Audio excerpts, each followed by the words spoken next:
Hello, everybody. Welcome back to the Incubator booth at NeoHeart 2024. We are joined by Samantha Morel. Samantha, thank you for dropping by. Thank you. Thank you. I would turn the camera because your friends are just staring over there. Can you tell us a little bit who you are, where you're coming from? Okay, well, I'm a nurse practitioner from New York. I'm from the area. I work in the infant cardiac ICU here at Columbia Morgan Stanley Children's Hospital. Very cool. Mhm. And did they give you time off to attend NeoHeart? They did.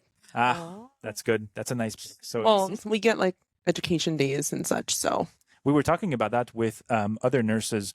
We talked to Eric Stemke, a nurse from, not a nurse practitioner, but NICU nurse from Oregon, who was talking about using these education funds for nurses and nurse practitioners for conferences and not just always just project in the unit. This is our plug so that hospitals will feel like this is the new standard, and we have to incentivize and protect people's time to go get the education that our patients need. yeah, I think it's definitely beneficial because you also get to see. I mean, this one was special because I work at the hospital that's doing sponsoring the conference, and a lot of the physicians that I'm seeing presenting are physicians I personally work with and have relationships with, which is great. But it's good to go to different ones. Like I've been to a CHOP one before. Yeah.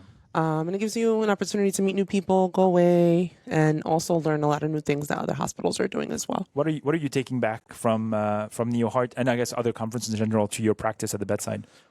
Honestly, what I've been most excited about and happy about is, again, like I said, I work with a lot of the presenters, and it's just seeing all the work we do shine in a way. It gets lost if you on the day to day. Yeah. But when you have these points in time where you can summarize all the work that's being done, you're like, well, we're doing a good job. Like we're doing a lot of good stuff. Yeah, because like, working at Columbia and having an infant cardiac ICU, like it's so special and it's so specialized, and just the fact that like we're like the only NICU that has that, and it's so special in its own.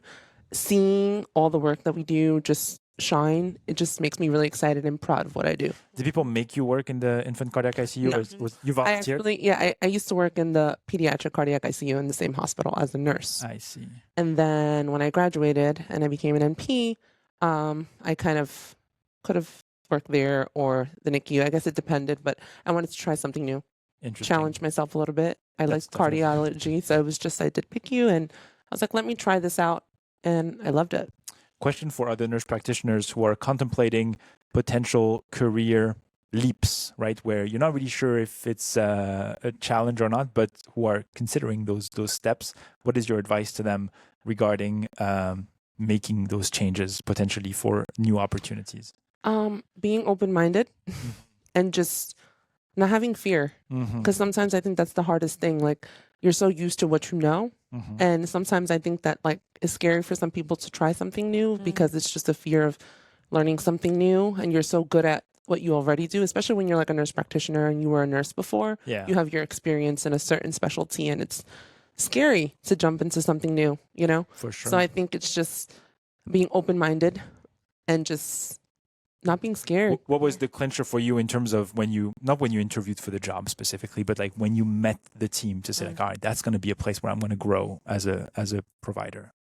One of the things that honestly I really love about our unit too, specifically, is that, women in medicine, I think you don't see that. I mean, you see it, but you don't see it everywhere, right? It's mostly, it's a man's world often.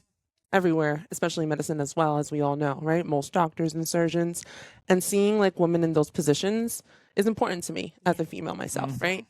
And like our unit specifically, our medical director, she is a woman. Yeah. And she's also, she's a woman. Like 3 of our attendings, our lead attendings in our unit are all female, and it's just very powerful. Yeah. That's I won't get on my soapbox. Looks like you don't need to. Like I think that's so strong, and it just says a lot about, I don't know, I feel proud. Yeah, for sure. Awesome. That's awesome. And I think what you're describing, over the course of a lot of these conversations is, I think some people in this when you get to a sub specialty, can be like a little intimidating. But what we found here is the community is quite inviting. Most of even our subspecialists are very friendly. So I think that has been really neat to see. Yeah, and what I've noticed, it's such a subspecialty and so specialized. I think you really have to love what you do and be passionate about this, because think about it, like not many people do it at this level. Yeah, it's it's the hell yeah rule, right? Either you're like, hell yeah, I'm going to do this, or you should probably go find something else to do. Yeah, exactly. Can you leave us with one pearl, something you're taking back to the bedside?